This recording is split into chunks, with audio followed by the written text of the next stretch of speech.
আজকে আমার বাড়িতে গণেশ পুজোর তৃতীয় দিন। আজকে বাপ্পা এইখান থেকে আমার মন্দিরে প্রবেশ করবে। একটু পরেই ব্রাহ্মণ আসবেন, তাই জন্য পুজোর সমস্ত কিছু আমি গুছিয়ে নিচ্ছি। গণেশ চতুর্থী যেহেতু বুধবার ছিল, তাই বৃহস্পতিবার আমি ঘরটাকে নাড়াবো না বলেই আমি ব্রাহ্মণকে শুক্রবার আসতে বলেছিলাম। আমার বাপের বাড়ি হোক বা শ্বশুর বাড়ি, আমাদের মধ্যে বাড়িতে যে কোনো পুজো হলে যেই স্থানে ঠাকুর পুজো হয় সেই স্থানেই ঠাকুরকে 3 দিন রাখতে হয়, তারপর সেখান থেকে ঠাকুরকে সরাতে হয়। তো সেই নিয়ম অনুযায়ী আজকে আমার বাড়িতে গণেশ পুজোর তৃতীয় দিন। আজকে আমিও এখান থেকে গণপতি বাপ্পাকে নিয়ে যাব আমার মন্দিরে। আর এরই মধ্যে বাইরে মুষলধারে বৃষ্টি নেমে গেছে, আর তার মানেই আমার ব্রাহ্মণ আসতে হয়তো আরও একটু লেট হবে।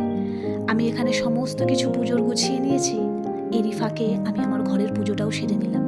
আর তারই মধ্যে কিন্তু ব্রাহ্মণ চলে এসেছে। পুজোর সময় ঠাকুরের সামনে যে জলপূর্ণ ঘটটা রাখা হয়, আর সেই ঘটের চারপাশে মাটি দিয়ে যে তীরকাঠি লাগানো হয় এবং তার গায়ে যে লাল সুতোটা জড়ানো থাকে, সেই সুতোটাকে আজকে কেটে দিতে হয়।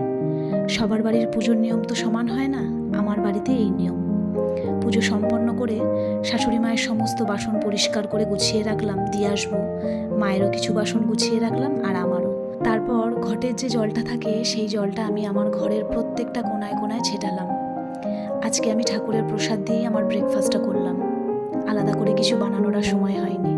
আপনারা সকলে সুস্থ থাকবেন, আবার পরের ভিডিওতে দেখা হবে।